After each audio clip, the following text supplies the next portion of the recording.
जय राम रमा रमणं शमनं भवताप भयाकुल पाहि जनं। जय राम रमा रमणं शमनं।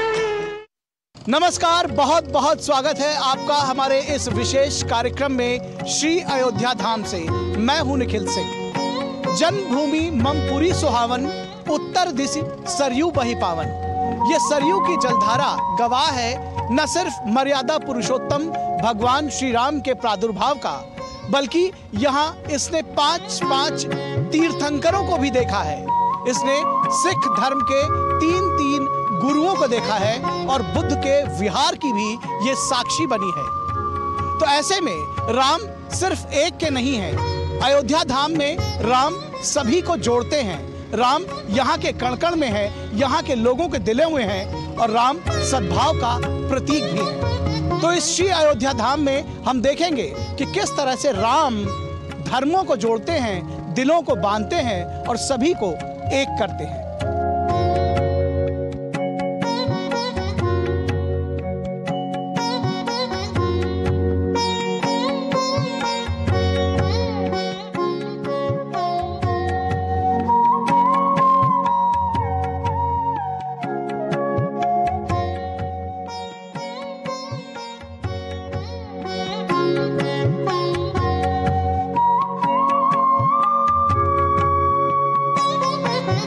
ये अयोध्या है। सरयू की कल कल छल छल बहती धारा के पास पहुंचते ही अयोध्या साकार होने लगती है। अयोध्या जीवंत है, अद्भुत है। अयोध्या शाश्वत है। अयोध्या अतीत को भुलाती नहीं। यहाँ परंपराएं जीवित रहती हैं। पीढ़ी दर पीढ़ी भक्ति, ज्ञान, वैराग्य, संस्कृति, संस्कार और सरोकार को हस्तांतरित करती है। अयोध्या के राम सभी के हैं, सभी का उनसे सरोकार है। इसमें धर्म समुदाय बाधक नहीं होते। यह ऐसी भूमि है जहां सभी धर्मों के बहुरंगी फूल खिलते हैं। सभी धर्म इसके आंगन में पलते हैं, बड़े होते हैं। यह ऐसी पवित्र भूमि है जिसने सभी को रिझाया है। हमने सबसे पहले सिख समुदाय के साथ अयोध्या की कड़ियां तलाशने की कोशिश की तो एक बेहद समृद्ध इतिहास का पता चला। सिखों के प्रथम, नवम व 10वें गुरु अयोध्या आए थे। सिखों के प्रथम गुरु श्री गुरु नानक देव जी ने 1557 ईस्वी में हरिद्वार से जगन्नाथपुरी जाते समय श्री राम जन्मभूमि के पीछे सरयू के किनारे धूनी रमाई थी, जहां आज ब्रह्मकुंड गुरुद्वारा है। आज के समय में जब भगवान श्री राम की प्राण प्रतिष्ठा हो रही है, आप देख रहे हैं कि अयोध्या सज धज कर तैयार है। आप लोग किस तरह से इसमें अपने आप को जुड़ाव महसूस कर रहे हैं, कैसे एसोसिएटेड है इसके साथ? हम आपको बताना चाहेंगे कि यहाँ पे जो 22 तारीख का कार्यक्रम है, जो बहुत भव्य है, पूरी दुनिया से हर व्यक्ति हर तरीके से जुड़ने की कोशिश कर रहा है। कोई अपने श्रद्धानुसार कोई अगरबत्ती दे करके जा रहा है, कोई बर्तन दे करके जा रहा है। तो हमारे सिख समुदाय ने यहाँ पर ये घोषणा भी की है कि 1 हफ्ते अनवरत यहाँ पे लंगर चलाया जाएगा। जो श्रद्धालु आएंगे, राम भक्त जो आएंगे, जो यहाँ पे मंदिर दर्शन करने के लिए जो कार्यक्रम में सम्मिलित होने आएंगे, उनको किसी तरीके का कष्ट ना हो। और उसकी खुशी के लिए हम सिख समुदाय मिल करके यहाँ पे अखंड पाठ साहब रख रहे हैं, जो 20 तारीख से 48 घंटे का लगातार अनवरत पाठ होता है गुरु ग्रंथ साहब जी का। और वो पाठ 20 तारीख से 22 तारीख है, उसकी समाप्ति 22 तारीख को होगी। और उसमें बढ़ चढ़ के सारे हिस्सा लेंगे और अनवरत लंगर चलेगा। लंगर में हम अपने हिसाब से दान भी करते हैं, जैसे लंगर में आपका सामान्य लंगर भी हो सकता है और मिठाई, फल, इस तरीके का बांटा जाता है। नवम गुरु गुरु तेग बहादुर ने असम से आनंदपुर साहब जाते समय अयोध्या के इसी ब्रह्मकुंड पर 48 घंटे तक तप किया था। उन्होंने अपनी चरण पादुका यहाँ के एक सेवक को प्रदान की थी, आज जिसके दर्शन गुरुद्वारे में होते हैं। फिर यह स्थान साक्षी बना सिखों के 10वें गुरु गुरु गोविंद सिंह का। गुरु गोविंद सिंह अपनी माता गुजरी जी और मामा कृपाल चंद के साथ यहाँ आए थे और उन्होंने यहाँ के लोगों को शस्त्र भी भेंट किए थे, जो आज इस गुरुद्वारे की थाती है। ये जो स्थान जहां हम खड़े हुए हैं, ब्रह्मकुंड गुरुद्वारा, ये अपने आप में बड़ा इतिहास समेटे हुए है। ज्ञानी गुरजीत सिंह जी हमारे साथ में मौजूद हैं, जो कि मुख्य ग्रंथी हैं यहाँ पे। वो बताएंगे कि किस तरह से यहाँ पर जो शस्त्र हैं वो तमाम गुरुओं ने यहाँ पर भेंट की थी, वो इसके बारे में बताएंगे। क्या है इन शस्त्रों का इतिहास? देख रहे हैं शस्त्र यहाँ ब्रह्मकुंड जहाँ पे आप खड़े हैं, यहाँ पर 3 गुरु साहिब के चरण पड़े हैं। पर्टिकुलर जहाँ पे आप खड़े हैं ये स्थान गुरु गोविंद सिंह जी का है। गुरु गोविंद सिंह जी का जब जन्म पटने साहब में हुआ था, उस समय ये अयोध्या में आए थे और यहाँ पर बैठकर उन्होंने बंदरों को चने खिलाए। उनकी अवस्था 6 साल की थी जब आए थे। बंदरों को चने खिलाए, आत्मिक शारीरिक मानसिक तंदुरुस्ती का साधन बताया है, जो आज भी यहाँ यह परंपरा चलती है चने खिलाने की, गुरु गोविंद सिंह जी के चने खिलाने की। उसमें जो है तो गुरु गोविंद सिंह जब जहाँ भी गए हैं, जाते वक्त जो है उन्होंने शस्त्र भेंट किया। कहीं भी जहाँ भी स्थान पर अपना डेरा जमाया, वहाँ शस्त्र भेंट किया है। यहाँ पर तीर, खंजर, चक्र, ये शस्त्र 3 जो है यहाँ पर भेंट कर गए थे। लोग उनके दर्शन करते हैं, आते हैं, जाते हैं। शस्त्र भेंट के वीर रस के उपासक थे। तुही निशानी जीत की, आज तुही जगवीर। तीर तलवार को उन्होंने कहा, काल तुही काजी, तुही तबर अड़ तीर, ऐसा गुरु गोविंद सिंह जी ने कहा है। तो यहाँ शस्त्र भेंट किया। और ये शस्त्र जो आगे रखा हुआ है, जब गुरुद्वारे साहब की सेवा होने लगी थी, तब शस्त्र ज़मीन में से निकला, खुदाई में से निकला था। ये शस्त्र जो आगे रखा हुआ है, ये शस्त्र जब श्री राम जन्मभूमि मुगलों के कब्जे में रहा, उस समय बाबा वैष्णो दास जी ने पत्र लिखा था आनंदपुर साहिब पंजाब में। तो वहाँ पर निहंग सिंहों का जत्था आया था। निहंग सिंह यहाँ पर 2 बार आए हैं। एक बार गुरु गोविंद सिंह जी के दौरान आए हैं, एक गुरु गोविंद सिंह जी के बाद आए हैं। गुरु गोविंद सिंह जी के बाद 1858 ईस्वी में आए हैं। उस समय उन्होंने युद्ध किया था। हम लोग बहुत खुश हैं, हमारा पूरा सिख समाज, पूरा सिख हमारा संप्रदाय बहुत खुश है, क्योंकि जिस काम में गुरु आगे होकर लड़े हैं या गुरु के आदेश से ये युद्ध हुआ है कि हुआ गया, तो उसके लिए तो हम लोग तो भाई बहुत खुश हैं, बहुत गौरवान्वित हैं। आज धैर्य का जो धैर्यता का परिचय हमारा सनातन धर्म ने दिया है, उसका फल मिल रहा है। और सभी संतों का, कारसेवकों का, भक्तों का, संतों का तपस्या का फल मिल रहा है, जो 22 जनवरी आ रहा है। तो ये बहुत बड़ा कार्य हो रहा है राम जन्मभूमि मंदिर। और जिस तरीके से हमारा वर्तमान नेतृत्व देश का जो है ईमानदारी से, निष्ठा से आगे कर देश को आगे ले जा रहे हैं, वो एक सराहनीय है। बहुत महान कार्य हमारे नेतृत्व हमारे देश का कर रहा है। जो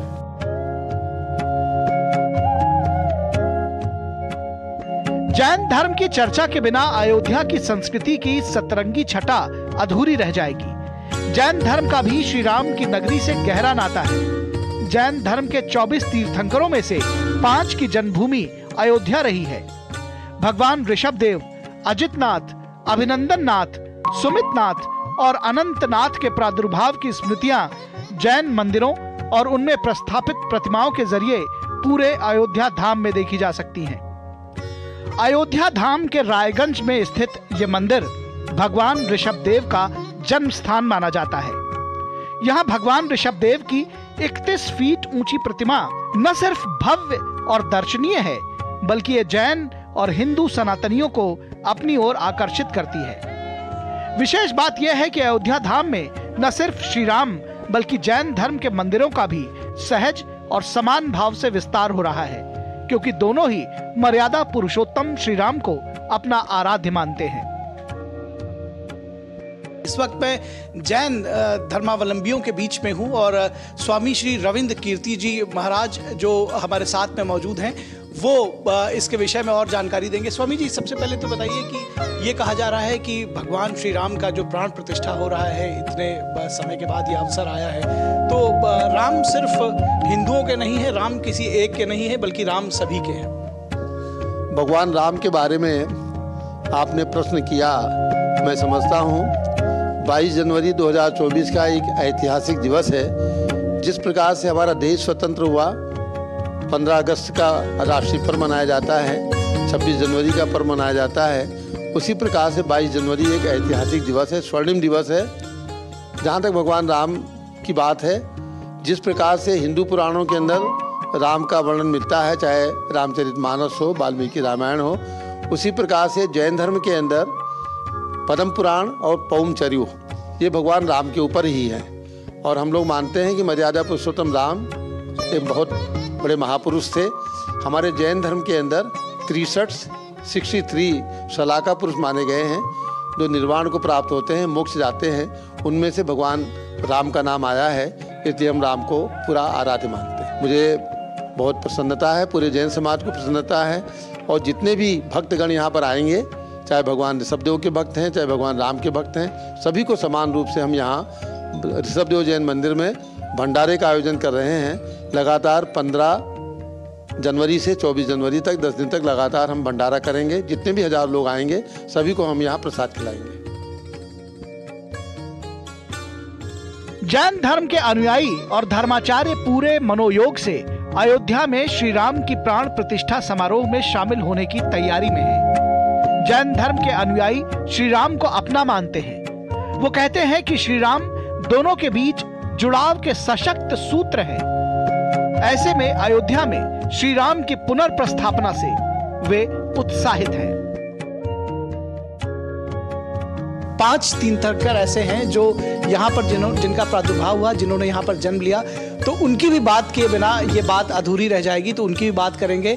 जैन साध्वी श्री चंद्रामती जी माता जी के से माता जी, ये बताइए किस तरह से यहाँ अयोध्या का इतिहास जो है वो न सिर्फ श्री राम जी के साथ में बल्कि ये जैन तीर्थंकरों के साथ में भी जुड़ा हुआ है। राम के साथ में सबका संबंध जुड़ा हुआ है, और हम तो अपनी आत्मा को भी राम कहते हैं। राम एक केवल पुरुष ही नहीं थे, राम एक केवल व्यक्तित्व ही नहीं थे, राम के कृतित्व से भी पूरा देश परिचित है।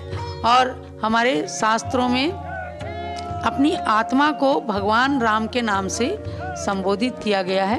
तो ऐसी अयोध्या और ऋषभदेव और राम के साथ हम लोगों का भी प्राचीन संबंध जुड़ा। यश कीर्ति हमारे मोदी जी को मिल रही है, और उन्होंने बहुत प्रयत्न किया है। केंद्र सरकार, प्रदेश सरकार, आदित्यनाथ योगी सब लोग मिल गए और उनके पुरुषार्थ ने रंग दिखाया, उनकी भक्ति ने रंग दिखाया, उनके समर्पण ने रंग दिखाया कि राम का मंदिर अब बन गया है। अयोध्या के बुद्धिजीवी और इतिहासकार भी मानते हैं कि सनातन धर्म सभी को अपने में समाहित करता है। यहाँ अलग अलग मत, पंथ और संप्रदाय एक दूसरे के पूरक लगते हैं। इतिहास में तमाम आक्रांता आए, देश में शक आए, हूण आए, कुषाण आए, यवन आए, उन लोगों को भी हमने जो अपनी व्यवस्था में समाहित किया। तो ये तो हमारे अपने हैं, चाहे भगवान बुद्ध हो, चाहे जैन महावीर स्वामी हो या सिख हो, ये सारे लोग तो अयोध्या सबको साथ लेकर के हम लोगों की विचारधारा, अयोध्या के लोगों की विचारधारा सबको साथ लेकर के चलने की है, सबको समाहित करने की है। बात सिर्फ जैन और सिख धर्म के अयोध्या और श्री राम से जुड़ाव तक सीमित नहीं रहती, और न ही ये एक पक्षीय है। अयोध्या धाम के संतों का मानना है कि सभी धर्मों के मूल में सनातन है, और श्री राम की प्राण प्रतिष्ठा का उत्सव पूरे विश्व का महोत्सव है। ऐसे में ये सभी में समरसता पैदा करने और सौहार्द स्थापित करने की मुख्य कड़ी बनकर उभरा है। राम जी का तो मंदिर है ही, ये पूरे राष्ट्र का मंदिर है और विश्व का मंदिर है ये कहा जाए, क्योंकि सबकी भावनाएं कहीं ना कहीं निहित हैं। वो भले न मानते हों, नास्तिक हों, लेकिन चिंतन में उनके ये आ रहा है कि ये 500 वर्षों का संघर्ष और कैसा बन रहा है राम मंदिर, एक बार देखा जाए चल के। वो देखने की दृष्टि से आने के लिए सोच रहे हैं। और जो श्रद्धावान हैं, आस्तिक हैं, सनातन धर्मावलंबी हैं, उनके तो विशेष आस्था का केंद्र है और सब कुछ है। भगवान श्री राम तो कड़-कड़ में व्याप्त हैं, लेकिन वो स्थली इसलिए बहुत महत्वपूर्ण है क्योंकि श्री राम लला का वो प्राकट स्थल है, जन्मभूमि है।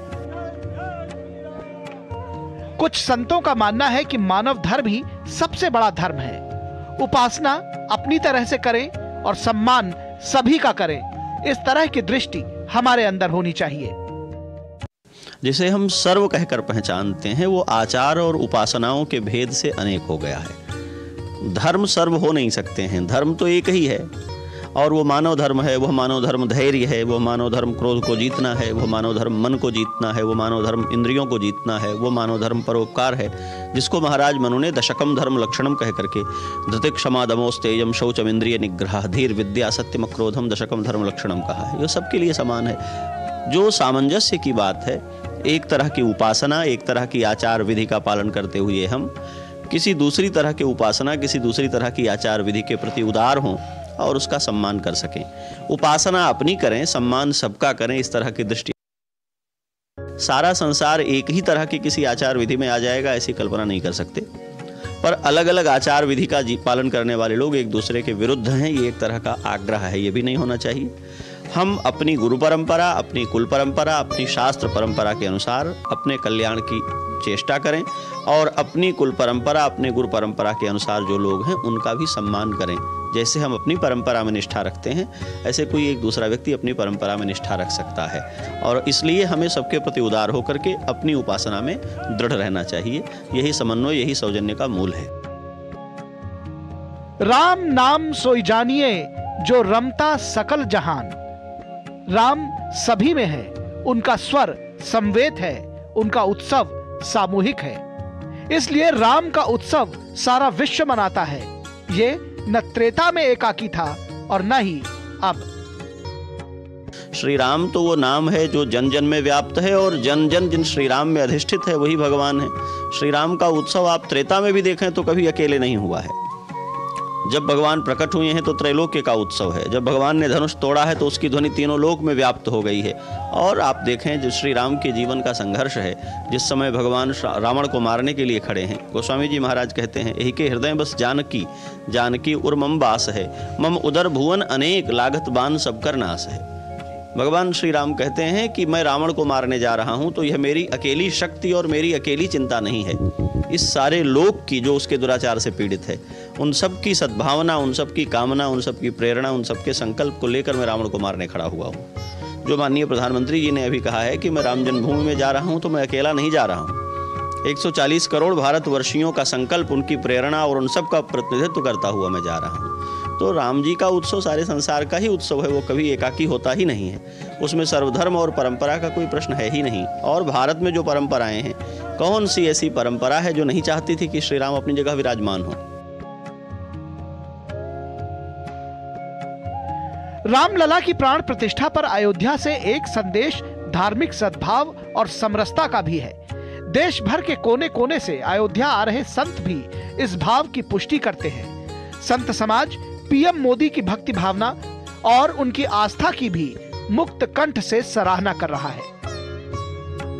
धर्म सदा से एक रहा है सनातन, मत अनेक रहे हैं और मत सदा भारत में और दुनिया में फैलते रहे हैं। दूसरी बात यह है कि राम सबके हैं, मना किसने किया है। राम सबके हैं।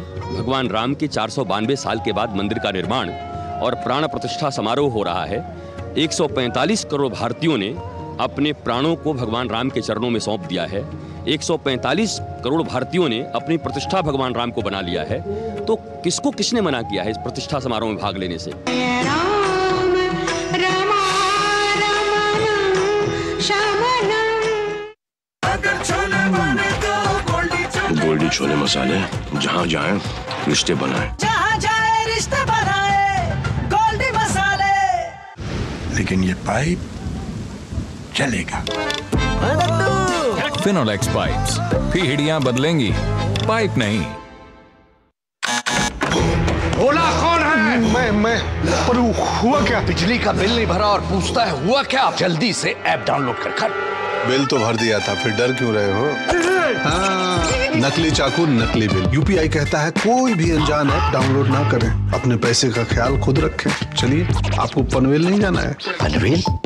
हाँ, निकलिए। सही बोला। आप भी ये जानकारी शेयर करें और अपने आसपास के भोले को बचाओ। रुड़की उत्तराखंड निवासी राजीव जैन पहुंचाएंगे हर राम भक्त के घर बिल्कुल निःशुल्क हर किवारी गंगाजल। दुकानदार भाई संपर्क करने के लिए हरिद्वारगंगाजल.com पर जाएं। साल बरस और सदी नहीं, एक युग गुजर जाएगा। उम्र न पूछो वंडर की, जब फर्क नजर आएगा।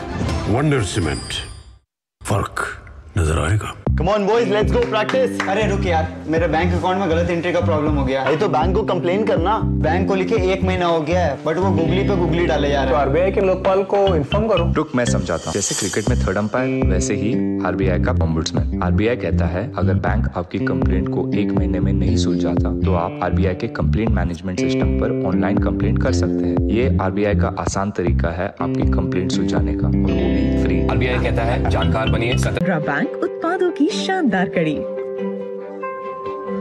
आपके लिए, आपके साथ। Canara bank, together we can. Bhola कौन है? मैं पर हुआ क्या? बिजली का बिल नहीं भरा और पूछता है हुआ क्या? जल्दी से ऐप डाउनलोड कर। बिल तो भर दिया था, फिर डर क्यों रहे हो? हाँ, नकली चाकू नकली बिल। यूपीआई कहता है कोई भी अनजान ऐप डाउनलोड ना करें, अपने पैसे का ख्याल खुद रखें। चलिए, आपको पनवेल नहीं जाना है? पनवेल? हाँ, निकलिए। सी भोला। आप भी ये जानकारी शेयर करें और अपने आसपास के भोले को बचाओ। साल बरस और सदी नहीं, एक युग गुजर जाएगा। उम्र न पूछो वंडर की, जब फर्क नजर आएगा। वंडर सीमेंट, फर्क नजर आएगा। राम रमा रमणं शमनं।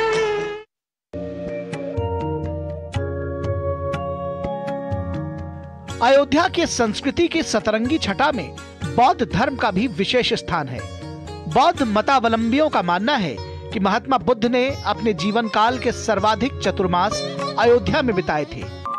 चीनी यात्री ह्वेनसांग जब अयोध्या आए तब उन्होंने राम नगरी की समृद्धि का सुंदर वर्णन किया।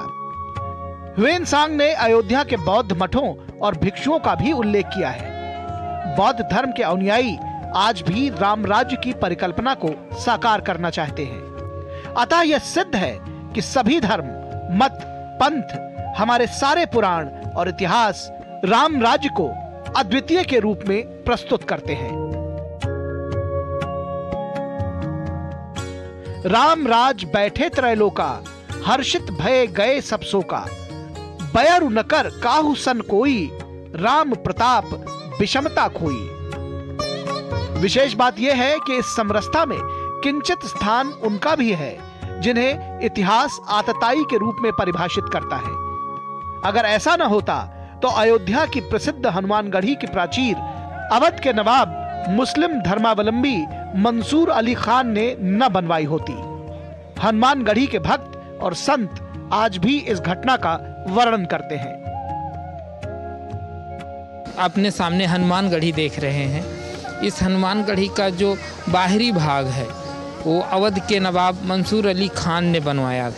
एक मुस्लिम शासक अवध का नवाब था, उसने अयोध्या में इतना अच्छा कार्य किया कि वो हनुमानगढ़ी बनवाया। उसका मुख्य उद्देश्य था जो बाहर से आताताई मुसलमान आते हैं उनसे हनुमानगढ़ी की सुरक्षा की जा सके।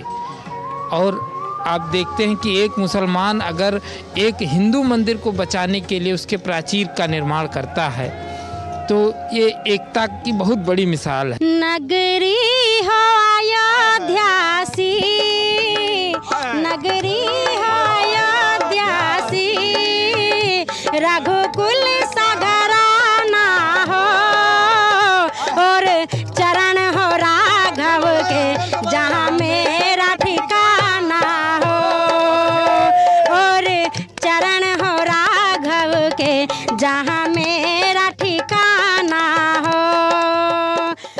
विशेष बात है कि आज अयोध्या को राममय बनाने में इस्लाम धर्म को मानने वालों का भी योगदान है। इस बैंड पार्टी के आधे सदस्य मुस्लिम धर्म से हैं। सुरीले कंठ से प्रभु राम का भजन गाकर ये धर्म, जाति और मजहब के सारे विभेद को खत्म कर देते हैं। संतान हमारी हो। अयोध्या की बहुरंगी संस्कृति एक बार फिर पुष्पित, पल्लवित, पोषित हो रही है। राम की प्रशस्ति के गायन का स्वर एक बार फिर समवेत हो चुका है। अयोध्या गतिमान है, सरस है, समरस है, मानस मंथन के लिए बाध्य कर रही है। अयोध्या के राम सभी के हैं, सब राम के हैं। सिए राममय सब जग जानी, करहूं प्रणाम जोर जुग पानी। अयोध्या सिया और श्री राम के मय हो चुकी है। यहाँ के कण कण में श्री राम का वास है। राम सभी के हैं और सब श्री राम के हैं। एक संदेश ये भी इस श्री अयोध्या धाम से जा रहा है, वो है एकता का संदेश, सद्भाव का संदेश और सबसे बड़ी बात धार्मिक सद्भावना का संदेश। सब लोग मिलजुल कर भगवान श्री राम की आराधना कर रहे हैं और उनके स्वागत के लिए तैयारियां कर रहे हैं। अपने वीडियो जर्नलिस्ट योगेश तिवारी के साथ मैं आपसे विदा लेना चाहूंगा इस खास कार्यक्रम में। बस इतना ही, इजाजत दीजिए, लेकिन डीडी न्यूज के साथ बने रहिए। नमस्कार। जय राम